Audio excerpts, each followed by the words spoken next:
experiência no estudo de teologia e é especialista em psicologia positiva.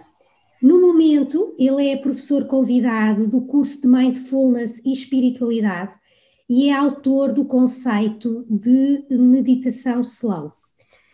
Por que é que nós valorizamos tanto também esta questão da espiritualidade?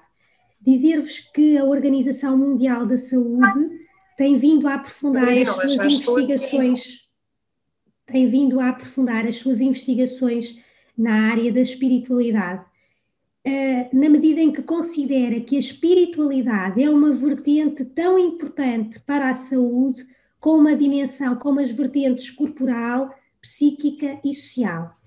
E é sobre esta questão da espiritualidade que eu vos convido hoje a refletirem conjuntamente e percebermos um pouco mais porque é que lhe chamamos espiritualidade slow e o que é que o movimento slow tem ou está tão relacionado com a espiritualidade. E para isso convido a Raquel Tavares a explicar-nos um pouco o que é que o movimento slow, porque é que o movimento slow está relacionado com a espiritualidade. Raquel, tens o micro desligado. Ok. Então, muito boa noite a todos e a todas. Bem-vindos e obrigada por estarem aqui nesta nossa salinha de conversa, um bocadinho aqui ao serão. Então, quais são as sintonias entre o movimento slow e a espiritualidade? De que forma é que se relaciona? Eu penso que de várias maneiras, mas a mais importante talvez, ou pelo menos a essencial, é que o movimento slow funciona como uma porta de entrada. É uma porta de entrada para a espiritualidade. E porquê? Porque, de facto, já todos concordamos que vivemos numa correria excessiva, num ritmo muito frenético, que traz sobrecarga e stress, traz pobreza de tempo, traz o não conseguirmos estar para além da superficialidade das coisas. E o movimento slow é um movimento que convida a abrandar, convida a fazer pausas, convida a desacelerar.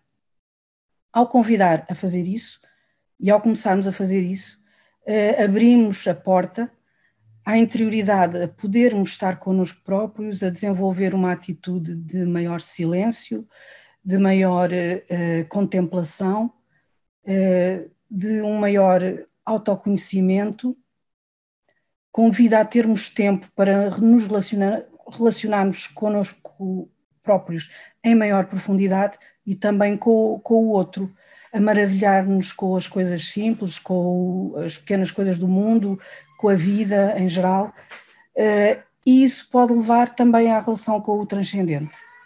Portanto, a questão que eu acho mais central da sintonia entre o movimento slow e a espiritualidade é, de facto, abrir-nos essa porta, abrir-nos esse caminho, ser como que uma estrada. E que, para além disso, é uma porta que se abre para todos. Porque nós, ao abrandarmos, ao cultivarmos essa atitude de interioridade e de silêncio, não temos que erguer muros nem fronteiras entre as diferentes formas de espiritualidade com que as pessoas se identificam, as diferentes religiões, etc. Não, qualquer delas e todas as tradições religiosas e espirituais do mundo apelam a esse aquietar, a esse silenciar, a esse sossegar, para podermos, de facto, desenvolver outras coisas mais profundas que não se conseguem desenvolver se estamos sempre a correr e se vivemos com pressa e no afogadilho. E então todos são convidados a dar esse primeiro passo, que é o primeiro passo no caminho da espiritualidade. Portanto, o movimento slow tem logo essa afinidade com a espiritualidade e também o facto de unir as pessoas na diversidade nesse pequeno caminho. Para além dessa questão, embora na prática isso nem sempre aconteça e não acontece, como sabemos, uma regra comum das religiões, a chamada regra de ouro, é aquela que diz que trata os outros como gostarias de ser tratado, ou não faças aos outros aquilo que não gostarias que te fizessem. Essa, na essência, é uma pedra de toque das diferentes correntes religiosas e espirituais. E o movimento slow entra em sintonia também aqui, porque é um movimento que convida todos a ir por uma via de maior cooperação do que competitividade, porque é uma contracorrente à tendência dominante do mundo e das sociedades atuais, que é a competição, sabemos disso, e ao apelar a uma maior calma, a uma maior tranquilidade e sossego, ficamos mais predispostos à paz. E essa predisposição é algo também que prevalece nas diferentes religiões, apesar de que depois na prática, porque são compostas por pessoas com as suas imperfeições, as religiões conduzam também a muitas guerras, mas na essência há uma procura de paz e de cooperação entre todos, e o movimento slow faz isso também.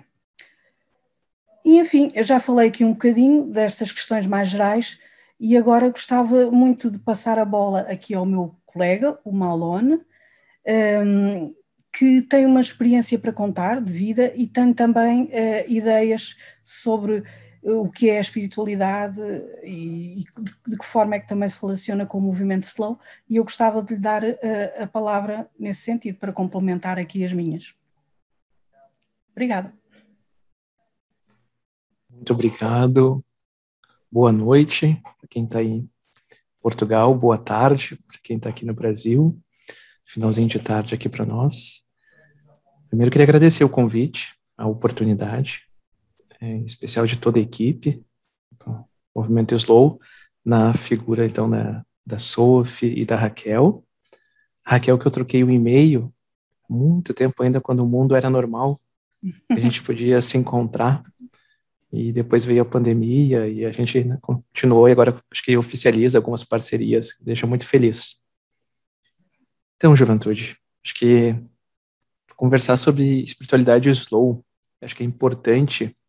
Se por acaso eu me expressar em alguma palavra que não for claro, vocês podem perguntar, tá? O que tu está querendo dizer, o que é isso, que eu tento me expressar melhor. Às vezes o nosso português é igual, mas às vezes ele dá uma trocadinha, né? Pra se atropelar. Mas, primeiro assim, para a gente começar, como a Sofia trouxe na fala dela e a Raquel, a espiritualidade hoje, a gente entende, como a própria Organização Mundial da Saúde entende, para um estado bem de saúde, a dimensão da espiritualidade. Mas o que é a espiritualidade? Para a gente ficar na mesma página. Talvez eu comece dizendo que a espiritualidade é um termo, é um conceito polissêmico. Tem muitos sentidos, tem muitos conceitos. Então, o que eu vou trazer aqui para vocês um pouco é um olhar da psicologia positiva, que olha para a espiritualidade como uma dimensão de uma força, que está presente e que pode ser fortalecida no ser humano. A espiritualidade ela é um pouquinho diferente da religião ou da religiosidade. Às vezes ela pode se aproximar. A gente pode encontrar uma espiritualidade muito forte dentro de uma religiosidade, de uma religião, e vice-versa. Uma espiritualidade que começa muito individual, de encontro pessoal, pode seguir um caminho de encontro com uma religião. Elas não estão em conflito. Uma pode complementar a outra. Mas quando a gente fala de espiritualidade na questão da saúde, nós não estamos falando de uma espiritualidade no contexto religioso. Essa espiritualidade, esse sentido, essa força do ser humano. Imaginem, daqui a pouco vai aparecer por aqui, um gatinho, uma gatinha, Parafina. Ela é muito inteligente. Ela tem, habilidade para me deixar de cabelo em pé, para fugir, para aprontar. Mas ela não tem uma habilidade, uma inteligência espiritual. Tem um autor chamado Francesco Torralba, é um catalão, ele trabalha muito essa dimensão da inteligência espiritual, que só os sapiens, a nós, humanos, é permitido. Essa arte de poder cultivar o transcendente, de poder desenvolver uma espiritualidade, e aí também um culto, uma fé. Então, só para a gente se alinhar, então, porque isso é um pouco da espiritualidade que eu vou conversar aqui com vocês e vou trazer. É claro que às vezes a gente traz um pouco das nossas cores. Eu vou contar aqui para vocês um pouco a minha experiência, e ela caminha pelo catolicismo, muito forte pelo movimento franciscano. Então, talvez eu traga isso para vocês, mas essa é por causa da minha experiência de vida. Talvez se a gente trouxesse outro colega para partilhar, a experiência dele também seria com outras cores. Mas a tônica principal que a Raquel trouxe, quando a gente fala de espiritualidade slow, como uma porta. Porque a gente desacelera. Por primazia, todas as religiões, todo culto a uma espiritualidade, ela acontece de forma lenta. Ela é devagar. Olha, posso fazer um desafio com vocês. Mas se alguém disser aqui, olha, eu cultivo a minha espiritualidade na correria, na pressa. Oxe, olha, acho que não, jovem. Porque a espiritualidade, ela precisa de calma, de espaço, de silêncio. E na correria a gente não consegue fazer isso. É muito difícil. Mas, se tiver alguém aí que quiser, eu faço. Eu vivo na correria e consigo. Talvez eu traga um elemento para vocês verem a nossa própria relação com as horas. Vocês sabem que, aí da área da filosofia, as horas não existem. Tempo é uma criação nossa, para organizar, para gerenciar as nossas atividades. Percebam que lá no início, na Idade Média, os monges tinham o sino para dividir as horas das atividades no mosteiro. E as pessoas que moravam perto dos mosteiros se organizavam pelo som do sino. Elas não sabiam o que era meio-dia, o que era tal hora da manhã ou final da tarde. Elas se organizavam pelos sinos. Depois a gente vai tendo a compreensão de dividir em relógios, o tempo. A gente vai fazendo alguns contratos mundialmente que hoje nós conhecemos como as convenções das horas. Mas como é que isso se conecta? E aí eu vou trazer então um pouquinho, como conversei com as meninas, onde é que nasce isso, essa minha experiência. Então eu partilhei para vocês, eu nasci de 6 meses, contei para as meninas. Fui apressado desde a hora de nascer. E tive uma juventude dei dor de cabeça para minha mãe, aprontei muito. Eu fui um jovem muito, muito danado. E a minha experiência, quando eu aprontei, tive que fazer trabalho comunitário. Tive que ajudar numa pequena paróquia, que era gerenciada pelos freis franciscanos, como um castigo. E lá eu conheci os freis, mas não os freis da missa, os freis mais idosos. Conheci os freis jovens, que jogavam bola, que eu andava de skate, e aí brinquei lá, conversei com eles, e a forma deles cultivarem aquela vida me chamou muita atenção. E eu comecei a viver na casa dos freis, no convento. Estava lá direto. Saía da aula, ia lá conversar com eles, e fui vendo aquele ritmo de viver. Da oração, do silêncio.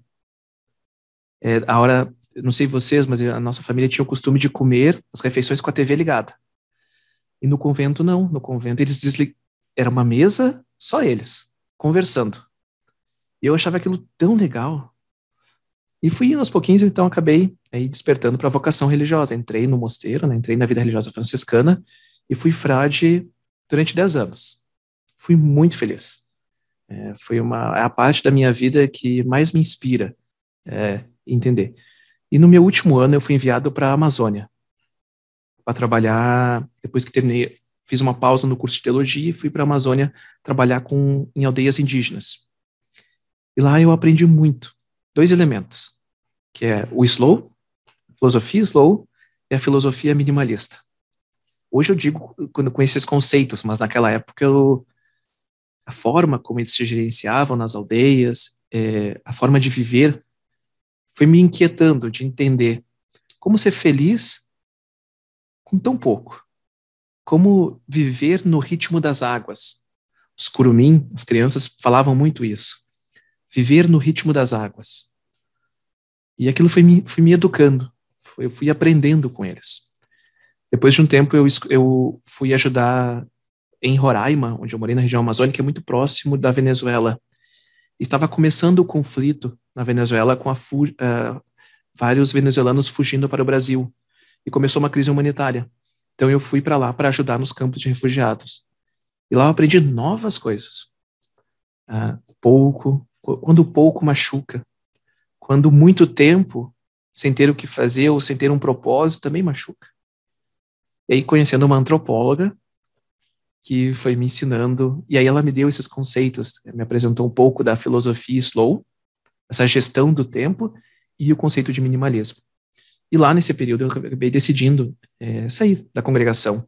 Entendi o meu propósito, de tudo muito calmo, conversando com o meu superior, o abade. Então dei um tempo, voltei para o sul do país e comecei a trabalhar numa universidade. E ali, naquele ritmo acelerado, eu fiz uma promessa para mim, que eu não queria entrar no fluxo, na correria.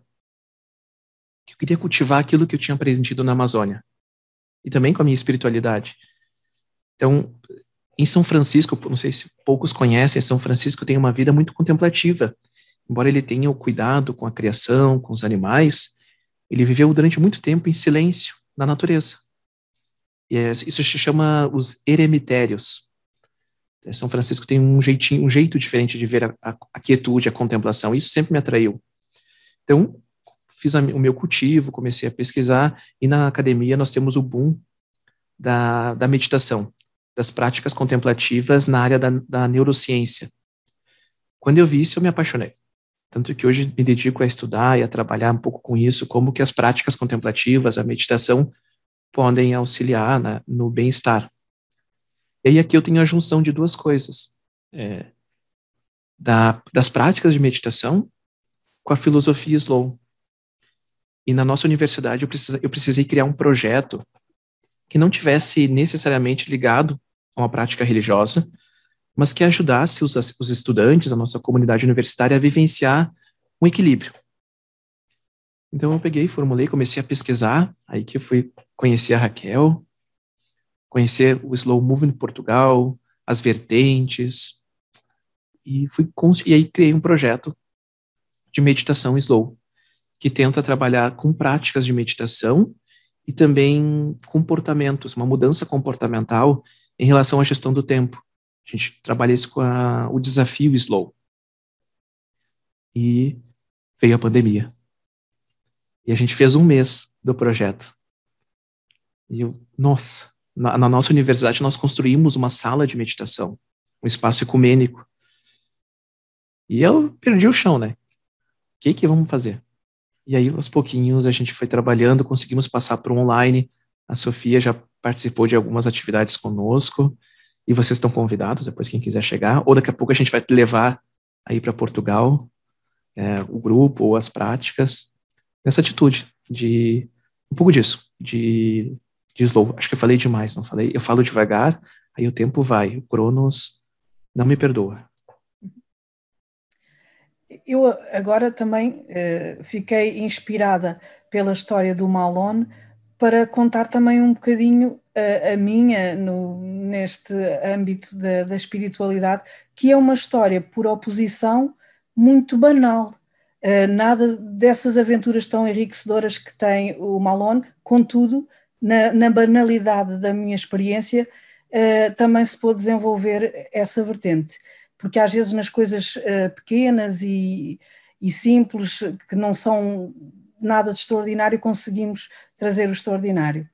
Então é assim, eu tive um percurso de vida, uma educação sempre encaminhada para uma formação ateia e muito desligada do transcendente e da sacralidade e tudo isso. Ao longo da minha vida, sempre as pessoas que me foram próximas estavam mais nesta sintonia. Em termos da minha vivência, eu quando era pequena, sim, por volta dos 6 anos, os meus pais separaram-se e eu tive um tempo a viver numa quinta de umas primas minhas, umas primas que já eram velhotas na altura, porque eram terceiras primas e era assim. Então elas eram solteiras, não tinham filhos, estava lá eu sozinha numa quinta muito grande, que tinha vacas, tinha borregos, tinha galinhas, perus, cães, gatos, tinha pessegueiros, nespereiras, figueiras, romanzeiras, milho, melões, tudo. Eu estava ali numa imensidão de natureza e de animais e de bicharada e frutas e tudo isso. Isso era o meu mundo. Eu passava ali o tempo e então aquilo se calhar para muitas das crianças atualmente seria um grande tédio, porque estava sozinha, não tinha os recursos que as crianças gostam hoje, da internet e assim. Não tinha ali amigos da minha idade, elas também estavam nos seus afazeres, então eu tinha que me inventar, tinha que tirar do meu tédio alguma coisa mais criativa e mais profunda. E então eu já desde pequena gostava muito de ler e cultivei se calhar até um pouco por isso, e passava muito tempo debaixo lá das figueiras junto a um poço de pedra que havia lá, que as minhas primas tinham muito medo de eu ir para lá, porque podia cair e afogar-me, mas eu já era muito sossegada na altura. O Malone disse que nasceu muito acelerada, eu já nasci, apesar de se calhar a falar sou mais acelerada, mas também é de um certo nervosismo de estar aqui assim com vocês todos, mas ele diz que era muito acelerado. Eu não, sempre precisei mesmo para me recompor e tudo isso, desses momentos de tranquilidade. E então, nesse tédio todo, nesse aborrecimento, eu criava o meu mundo. E esse mundo era povoado de pensamentos e de leituras e de profundidade nas coisas, penso eu, que começou então aí desde essa fase pequena. E as minhas primas, ao contrário da restante família e das pessoas que me rodeavam, eram religiosas e eu tive o primeiro contacto com a religião cristã através delas, ou com as religiões em geral, foi essa aquela com a qual tive um contacto mais prático, porque elas iam à missa e eu ia também, e essas coisas. Depois, na adolescência, desliguei-me totalmente, também é normal, nem sequer pensava nesses assuntos, e aí já tinha uma rede de amigos, mudei completamente de cenário também, fui viver para a periferia da capital, e portanto era outro cenário totalmente diferente, e tinha os meus amigos e foram outras vivências. Aí também também dava trabalho, também não era assim tão certinha, e tudo isso. Desliguei dessas questões depois quando chegou a idade adulta. De qualquer forma fui para a antropologia social, porque eu já tinha aquele anseio por algo que me desse respostas, e a antropologia estuda as questões relativas ao homem, não é? No âmbito social, de uma forma muito abrangente e muito universal. E foi por aí que eu fui. E estudei também diferentes continentes, a Índia, a África e tudo mais, as mitologias, tudo isso, e foi crescendo em mim uma vontade de aprofundar, será que existe mais alguma coisa? Voltei outra vez a pensar muito nisso já de outra maneira, já não como criança, mas a aprofundar os temas de outra forma. E então comecei a fazer uma grande pesquisa por todas as religiões, uma pesquisa muito teórica, confesso, porque não tinha grande possibilidade de contactar de forma mais real. Agora é mais fácil com as tecnologias e tudo isso. Mas fui de facto aprofundando, fui lendo sobre todas elas, fui retirando uns aspectos com que me identificava numas, com que me identificava noutras, e fui cultivando essa relação com o transcendente, com o sagrado à minha maneira também. E, entretanto, continuo nesse percurso, não é? Já tive aproximações a várias correntes e tudo mais, e vou construindo o meu percurso, que agora, neste momento, é algo muito pessoal, nem vou estar a partilhar aqui, mas tem vindo, é uma aprendizagem, uma descoberta e uma aventura. E tem sido, assim, o meu percurso. O que eu alio a esse meu interesse, a questão da educação. E acho que realmente a educação para a espiritualidade é algo que está muito descurado nesta época de grande consumismo e competitividade e tudo isso, e do saber fazer, muito virado para o fazer, para as questões técnicas, e essa área é descurada. Mas já no relatório da Unesco, que tem uns anos, do Jacques Delors, era coordenador, se falava nos 4 pilares da educação, e o saber, que tem a ver mais com o conhecimento cognitivo e tal, o saber fazer, o saber estar com os outros, conviver, e o saber ser. E já nesse relatório vem a questão do cultivo da espiritualidade, porque é uma dimensão do ser e que deve ser trabalhada e educada, assim como a Sofia falou na questão da Organização Mundial de Saúde, também na educação, Na prática não se trabalha essa área, mas os grandes filósofos da coisa, ou pedagogos, alertam para essa questão. E essa questão é para mim também muito, muito cara.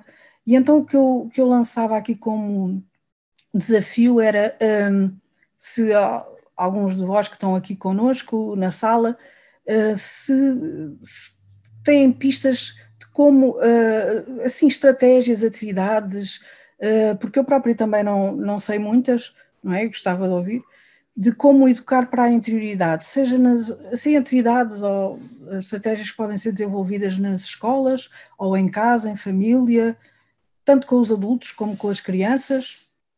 E o Malone falou do seu projeto também numa universidade, mais virado, portanto, para adultos, jovens adultos, e que tal também pensarmos em estratégias ou projetos que conheçam, que acontecem para outras faixas etárias. Se por acaso alguém que esteja aqui tiver conhecimento de algumas experiências, até que agora começam a surgir, meditação e tudo mais, gostava que colocasse aqui no bate-papo, para ver se nós nos enriquecemos uns aos outros e temos algumas ideias para partilhar.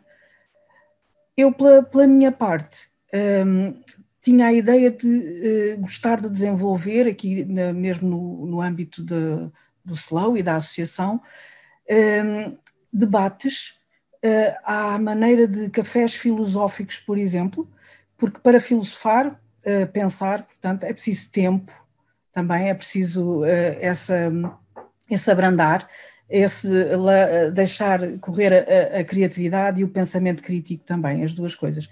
E então formar, que é uma coisa que eu não vejo muito, porque muitas vezes os grupos acabam por cair na evangelização, ou então são demasiado céticos.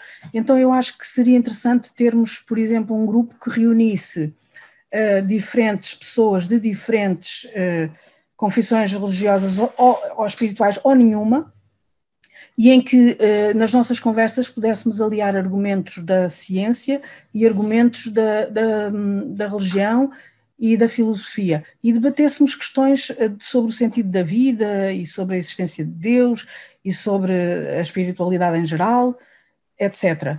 Por aí. E em que também as próprias crianças podiam entrar, porque existem estratégias e técnicas de se trabalhar a filosofia com crianças. Existem cursos e formações e atividades de filosofia com crianças. A filosofia é algo que eu realmente me é muito caro e que eu acho que seria interessante de abordar no âmbito do movimento SLOW, esses cafés filosóficos em torno destas questões essenciais. E pronto. Não sei se já há alguma. Aqui temos algumas partilhas já. A Paula Soares diz que sugere a contemplação da natureza na infância, em particular.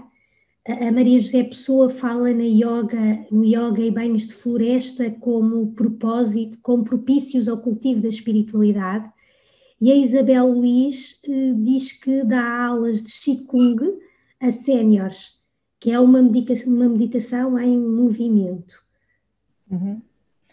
Pois, isso são boas experiências e que penso que devem ser replicadas e que estão com tendência para ser cada vez mais replicadas nas escolas e em projetos educativos e em experiências educativas mais diferenciadas, digamos assim, mais pequenas, e também até nas escolas maiores e que devem depois ter tendência para ser utilizadas aí. Uhum. Enquanto eu escutava, Raquel, eu me lembrei de um projeto que é na Espanha, chamado En Ti, que eles buscam o cultivo da interioridade. E é um programa que começou em escolas dos irmãos maristas, mas ele foi adaptado e hoje está na rede pública, em várias escolas, assim, que busca bem isso que tu estava partilhando, esse cultivo desde pequenininho, porque nós temos pesquisas que mostram que se as crianças cultivarem essa interioridade desde pequeno, quanto mais eles crescem, mais eles desenvolvem a inteligência emocional ou a gestão emocional dos seus sentimentos, da escuta. Muito que uma pedagoga, talvez a Raquel conheça, é Montessori, a italiana, né, partilhava sobre essa educação para o silêncio, né? Eu fiquei muito curioso que alguém comentou ali do Shin Kung. Eu não sei se é a mesma coisa que o Tai Chi Chuan, mas que é uma meditação se movimentando, né, com movimentos, assim, muito legal. Uhum. Talvez a pessoa que falou no Qigong pudesse explicar um pouquinho em que é que consiste, caso alguém não conheça. Estamos também só aqui numa conversa entre nós. Boa noite, muito obrigada por terem esta iniciativa, que é excelente. Assim, o Qigong realmente é uma prática muito parecida com o Tai Chi. Aliás, eu faço um pouco a associação dos dois nas minhas aulas. São práticas que tendem a alinhar a mente e o corpo através da respiração, e são práticas que nos tornam mais conscientes, a estarmos atentos àquilo que se passa a nível do nosso corpo, perceber de que forma é que os exercícios, quando estamos a fazer, quais são as zonas que estão a ser trabalhadas, e portanto estamos sempre a convidar no fundamento de uma forma suave, porque a mente não pode ser obrigada a nada, porque é muito mais complicado. Então estamos sempre a convidá-la gentilmente a estar no momento, a estar presente, e tem este grupo já há cerca de 3 anos, e realmente, pronto, tem dado resultados, e para mim, assim, por acaso nunca pensei trabalhar com séniores. De início até pensava trabalhar mais com crianças, porque normalmente as pessoas, quando estão em idade de estar ainda no ativo, têm mais dificuldade em arranjar tempo, e para algumas pessoas que são muito aceleradas, estas práticas depois acabam também por causar alguma aversão, porque gostam mais de... Eu digo isto até pelas minhas filhas também, porque são pessoas que trabalham imenso, e quando se fala em meditação, stop. Isso até me enerva só de ouvir falar nisso. Portanto, é assim, eu sempre pensei mais em crianças, não tanto em séniores. Depois acabei por fazer o estágio numa academia sénior e apaixonei-me, porque tive um grupo muito ansioso, como eu era também. Ainda estou a trabalhar também algumas partes de mim, porque isto não é uma coisa que muda de um dia para o outro, mas sinto que melhorei imenso. E essas pessoas, todas elas eram bastante ansiosas, muito determinadas, muito perfeccionistas, e têm vindo a abrandar, e portanto eu acho que o Qigong e o Tai Chi são técnicas orientais, ancestrais, já com muitos milhares de anos, e que dão muita paz, é o que eu acho. E depois também ponho música e elas gostam imenso. Este ano, por acaso, tenho um grupo só de senhoras. Pronto, procuramos tirar o máximo de proveito, às vezes de improviso também, como faço meditação, mas aí sou eu que estou a receber os ensinamentos. Vou também acrescentando alguns naqueles em que já estou mais à vontade, mais específicos, focando mais na questão de... Por acaso há uma que eu gostei muito, que é imaginar que a pessoa está a respirar do coração, inspirar amor para mim, expirar amor para o outro, coisas deste tipo. Pronto, eu não quero estar a alongar mais. Obrigada. Obrigada, Isabel. Malone, e podias falar-nos um pouco da experiência concreta da meditação slow, como é que fazem especificamente? Claro, obrigado. Agora mudou as caixinhas, mas eu acho que era a Isabela, né, que partilhou. Isabel. Isso ali, Isabel, muito obrigado. Meu sonho é aprender a cultivar essa prática que é em movimento, né, o Tai Chi Chuan. Mas pegar um pouquinho da fala dela e trazer para responder a Raquel. Ela disse que as filhas dela escutam meditação. Não quero, socorro, não é para mim. Imagine isso numa universidade, onde professores, funcionários e alunos estão sempre correndo. Como propor, né? É claro que hoje a meditação ela está em voga, está se falando e se pesquisando. Então a gente tem uma busca, uma alta busca, né, da comunidade universitária. Mas a meditação slow, a gente divide ela em 3 eixos, que aí teria a filosofia slow, porque a gente sempre partilha o que é o movimento slow, qual é a sua base, a sua história, sempre falamos de Portugal e da estrutura, como é que se tem.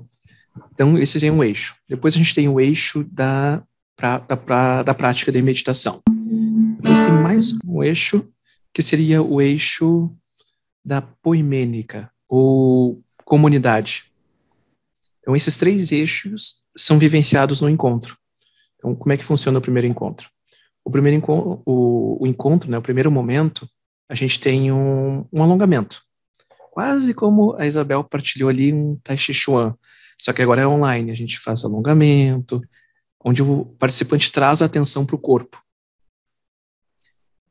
Feito isso, a gente faz um outro alongamento aí com a respiração, de novo trazendo a atenção para a respiração, são uns 10 minutinhos, aí depois 10 minutos de uma prática, que ela é de meditação, que a gente divide com uma prática do mindfulness, que é a atenção plena, seria o escaneamento corporal, onde a gente vai sentindo cada partezinha do corpo, para de novo trabalhar a nossa atenção, e depois aí uma prática mais cognitiva e de imaginação, onde a gente convida, alguém partilhou no chat, né, essa contemplação da natureza, a gente convida que o participante imagine um jardim, é um elemento da natureza, a luz do sol. Feito isso, a gente tem outro momento que é da comunidade, do grupo, que é a partilha do desafio slow. Percebam que o nosso foco era os alunos, né? E a juventude gosta de desafio, gosta de ser provocada. Então a gente criou esse desafio slow, que nada mais é do que um insight para adentrar a uma prática de vida slow. A cada semana, nós deixamos um desafio, onde o participante deve estimular um dos seus sentidos de forma slow e atenta. Um exemplo, agora nós estamos na audição. Durante a semana, o participante deverá escolher um momento para parar, bem de forma slow, escutar algo. O som de um pássaro, o som, deixa eu ver, a Genice que está aqui, né? O som da comida que estava borbulhando. Que lindo, né? De prestar atenção na comida que está se fazendo ali, o som da chuva. E aí, na hora do encontro, a gente abre espaço para 3 pessoas poderem partilhar como foi essa experiência. E ela tem 2 objetivos. Uma de vínculo, onde o grupo partilha como foi a atividade, e a segunda de motivação. Porque as pessoas começam a se motivar a querer fazer experiências slow. E aí nós vamos renovando até fechar os 5 sentidos. Depois, a gente faz da visão, do tato, do paladar, do olfato. O último desafio é olhar para o dia. Então, antes de dormir, o participante deve silenciar e olhar como é que foi a sua rotina. Da hora que acordou, até aquele momento, como é que foi a sua relação com o tempo? O que fez? Com quem conversou? E aí o participante começa a perceber que às vezes ele não lembra. Madio, não lembro. Não sei o que eu fiz. Onde é que foi parar minhas 12 horas? Ele começa a perceber que talvez a sua rotina, o seu dia a dia, foi no piloto automático. Não prestou atenção aos detalhes. E isso acaba convidando essas experiências, esses desafios que a gente tira da psicologia positiva, que tem o manual. Deixa eu mostrar para vocês.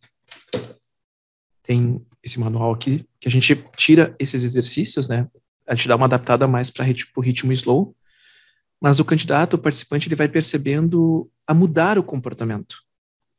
E o vínculo do grupo, porque quando ele partilha, vai motivando as pessoas, né, a quererem fazer esses desafios, essa experiência.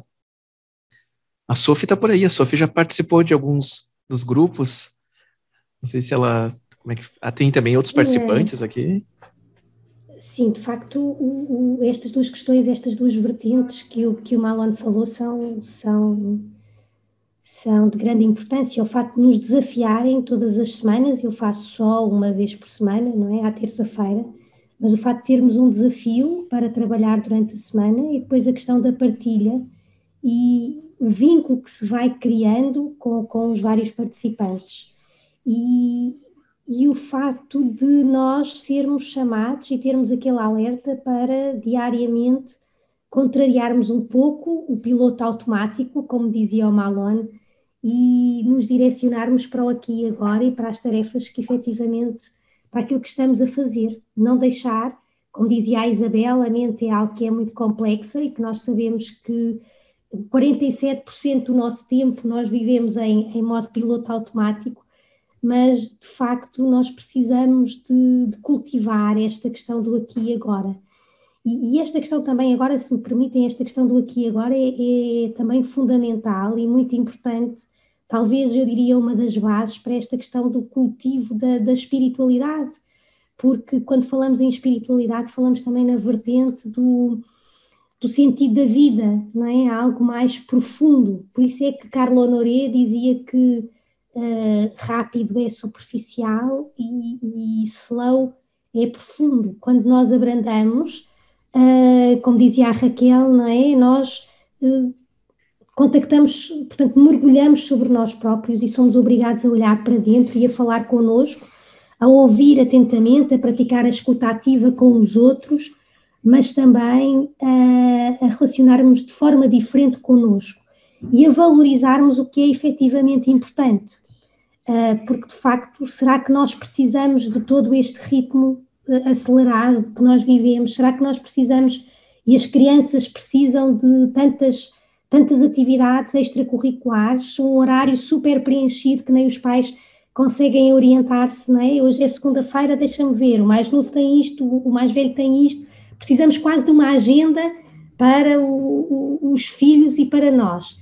E, de facto, eles próprios, e indo ao encontro daquilo que a Raquel estava a dizer, esta questão da meditação, eles próprios, as crianças, não é? A questão da educação para a interioridade, as crianças terem um momento em que sejam, durante o dia, em que sejam convidadas também a perceber que os benefícios do parar, do estar só, do não fazer nada, isso é importante, do não fazer nada, porque claro que quanto mais fizerem, eles estão sempre naquele ritmo, não é? Ter alguma coisa para fazer, e quando não têm nada para fazer, ficam entediados, mas isso também é importante, eles não fazerem nada e perceberem, e encontrarem outras estratégias para ocupar o tempo deles.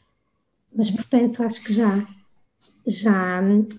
me alonguei aqui. Não, obrigada, Sofia. Mas por isso é que eu estava a dizer que no meu tempo de infância, aquele tempo de tédio acho que foi importante, porque eu era obrigada a olhar para as nervuras das folhas, como o modo de dizer. Era obrigada a acompanhar os carreirinhos das formigas. Tinha que fazer isso e isso depois levava-me ao pormenor. Via as coisas que nós só vemos quando abrandamos, como é o título de um livro que existe para aí, que é muito engraçado. Eu agora estava aqui a ver aqui também no bate-papo um comentário da Maria José que fala da oficina de filosofia, filosofia com crianças, que eu também acho mais adequado, sim. Ela diz que prefere essa expressão. E eu gostava de conhecer um pouco mais, se fosse possível, onde é que é e como é que tem sido essa experiência. Pronto, não sei se quer partilhar. Eu peço desculpa que eu estive fora, caiu a minha ligação. Eu entrei agora, calculo que estivesse a falar comigo, mas eu não estava... Não, era só porque, a propósito do seu comentário da oficina de filosofia, que eu acho muito interessante e também me identifico mais com a filosofia com crianças do que para crianças, identifico mais com essa denominação, mas se pudesse partilhar um pouco mais onde é que é, como é que tem sido essa experiência... A minha oficina é no meu estúdio, onde eu trabalho várias vertentes da filosofia, incluindo explicações, e eu fui professora durante vários anos e depois, por opção de vida, resolvi ficar mais dedicada à família e, como tal, acabei por depois trabalhar por baixo de casa, no estúdio, onde desenvolvo várias atividades. E uma delas é essa, com crianças de uma faixa etária que na escola ainda não tem essa oferta da filosofia, porque é apenas uma disciplina do secundário, cá em Portugal. Há países onde nem sequer a filosofia entra no currículo do percurso escolar. Ainda temos essa sorte, mas então o que eu faço é desenvolver, a partir dos mestres desta área da filosofia para crianças, que eu depois adapto, uma série de atividades, de exercícios, onde eu, sobretudo, digamos que espicaço a curiosidade da parte deles, individualmente ou em grupo. Onde também já tive uma experiência com várias sessões, foi numa comunidade escolar, a comunidade das Cerejeiras, que eu penso que já vai sendo conhecida cá em Portugal, que é uma comunidade escolar que é gerida por pais, inclusivamente pais estrangeiros que vivem nesta zona, perto de Coimbra, perto de Miranda do Corvo, e onde eles me pediram para desenvolver também experiências, vivências nessa área, onde eu levava um tema, propunha um tema, e depois era consoante a resposta do grupo de crianças que íamos investigar aquilo que eles queriam. E por aí também passava necessariamente a experiência da espiritualidade. E é muito interessante, sobretudo porque ali estávamos realmente num edifício daquelas escolas da época do Estado Novo, que tinha sido cedida pela Câmara de Penela, e no meio da natureza, e eles tinham liberdade de entrar e sair quando queriam. Havia aqueles que estavam o tempo inteiro a interagir comigo, havia outros, os mais novinhos sobretudo, que desligavam e iam brincar, mas conseguíamos passar ali uns bons momentos e realmente estimular essa faceta que vai passando despercebida. Eu confesso que nem sabia que já integrava a definição de saúde da Organização Mundial de Saúde. Ainda bem. Muito obrigada pela iniciativa e pela vontade de conhecer esta minha experiência. Obrigada. Obrigada. Lindo. Obrigada.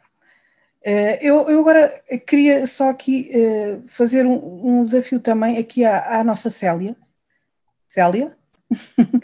Porque é assim, eu sei que tu tens uma vida bastante corrida e ocupada e assim, mas também por outro lado és uma pessoa com a espiritualidade bastante desenvolvida. Numa atitude de pura e genuína curiosidade, praticamente, gostava que se tu conseguias falar nessa que nós consideramos uma contradição. Será que estamos a ver mal? Será que não é bem assim? Como é que consegues gerir essas duas facetas da tua forma de estar? Bom, muitas vezes não consigo mesmo, não há que dizer com frontalidade, mas realmente a dimensão espiritual é uma dimensão importante na minha vida e que desde cedo cultivo, quer pela família, mas sobretudo através de uma avó que me era muito próxima e que me inspirou bastante para esta componente mais espiritual, no meu caso muito traduzida ao nível da Igreja Católica, e efetivamente vou me envolvendo bastante também nessa componente espiritual através de alguma atividade que tenho ao nível da paróquia. Não é muito, mas é dentro da medida das minhas possibilidades, com catequeses e envolvência em outros grupos.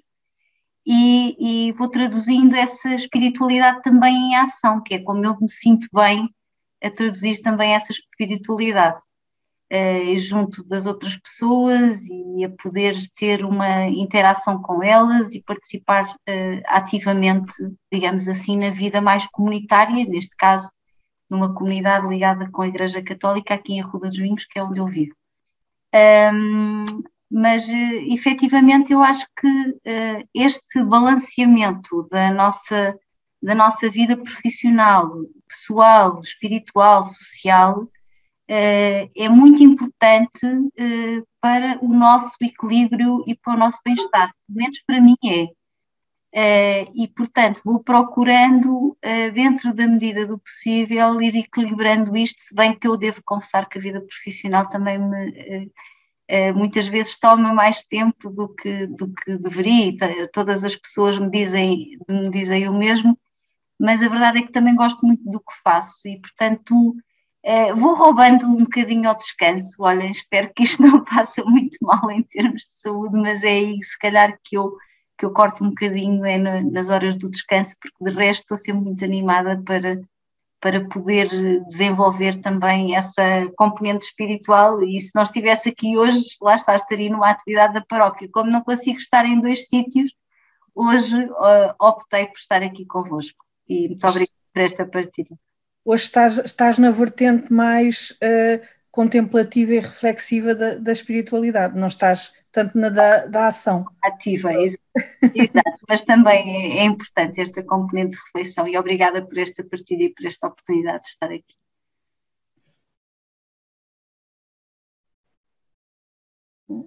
Muito bem, e como estamos quase a chegar ao fim da nossa conversa slow, queria desafiar-vos, se tivessem alguma questão para colocar à Raquel ou ao Malone, que o fizessem. Podem usar aqui o nosso chat para colocar as questões.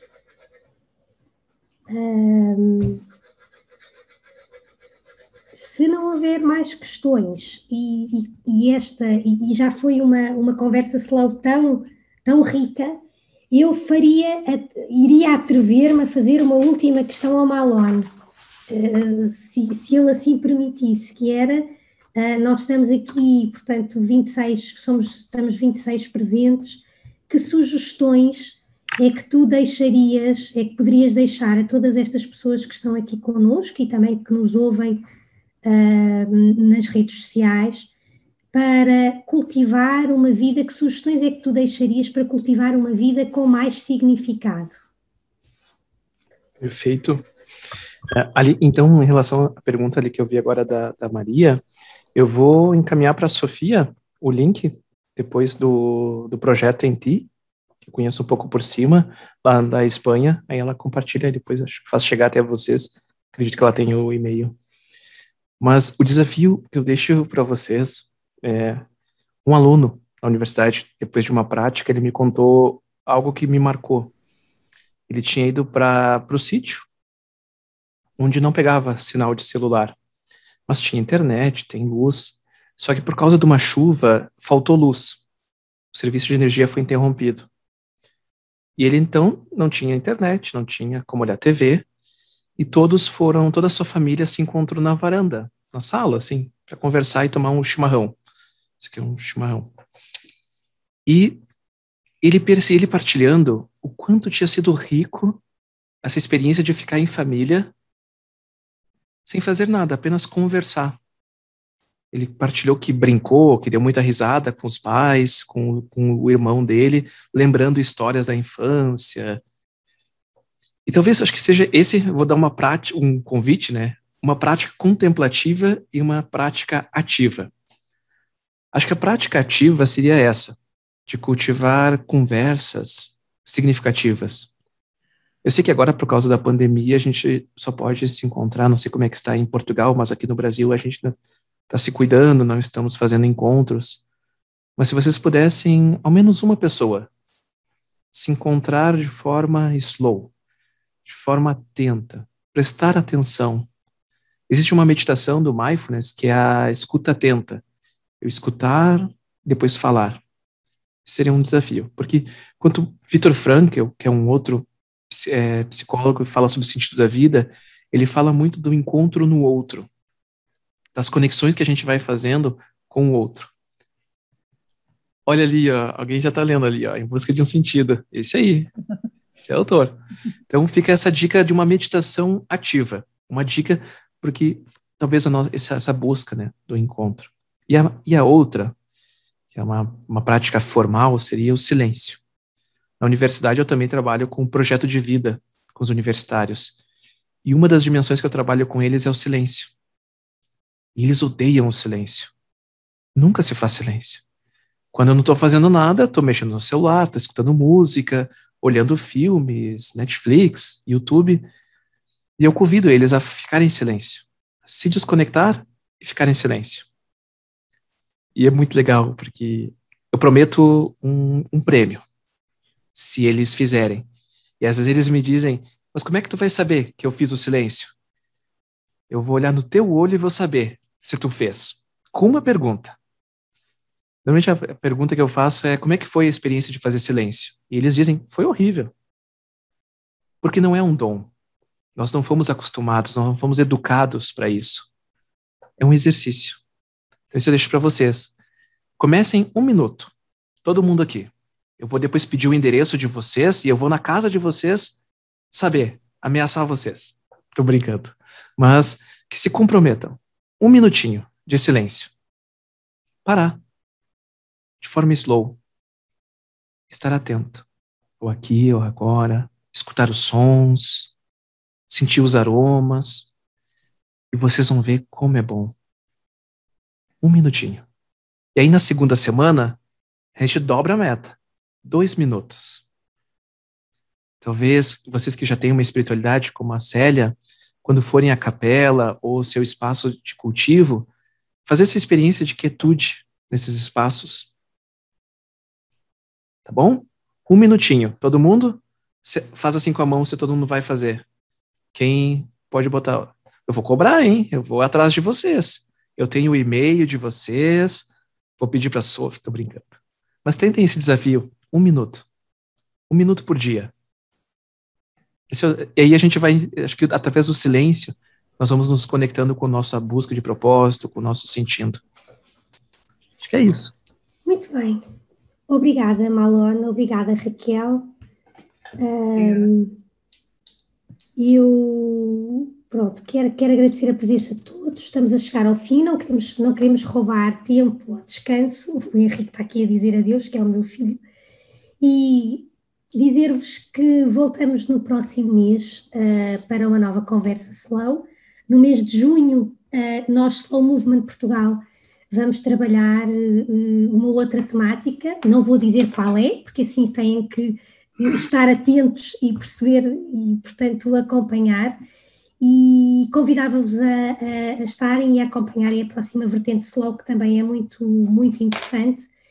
E desafiar-vos também à prática destas 2 sugestões do Malone para o cultivo da nossa interioridade. Obrigada a todos. Uma boa noite. Deus, obrigada. Tchau, tchau, pessoal. Cuidem-se. Deus.